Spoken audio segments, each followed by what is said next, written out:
ইব্রাহিম আলাইহিসসালাম একদিন আজরাইলকে বলছিলেন, আজরাইল, নাফরমান পাপীদের জান তুমি কেমনে কবজ করো? তোমার আকৃতির চেহারাটা তখন কেমন হয় আমাকে একবার দেখাও। খোদার কসম ইব্রাহিম নবী, আমার এইটা আপনি দেখতে চান না, আপনি সহ্য করতে পারতেন না। ইব্রাহিম আলাইহিসসালাম বললেন, আমি দেখবই, তুমি আমাকে দেখাও। তো হযরত ইব্রাহিম আলাইহিসসালামকে মালাকুল মউত আজরাইল বলল, হে আল্লাহর নবী, আমাকে 30 সেকেন্ড সময় দেন বা 1 মিনিট সময় দেন, আমি আপনার থেকে একটু আড়াল হব। আচ্ছা ঠিক আছে। একটু আড়াল হয়ে 1 মিনিট বা 30 সেকেন্ড পরে আজরাইল ফিরে আসছে ইব্রাহিম নবীর সামনে। আল্লাহর কসম, ওই নাফরমানের জন্য আজরাইল যে আকৃতি, আগুনে ভরা সারা দেহ দাউ দাউ করে জ্বলছে।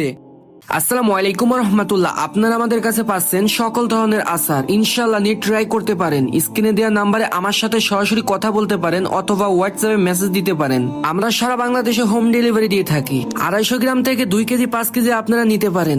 ধন্যবাদ। ওই চেহারা নিয়ে আজরাইল যখন ইব্রাহিম নবীর কাছে এসে দাঁড়িয়েছে,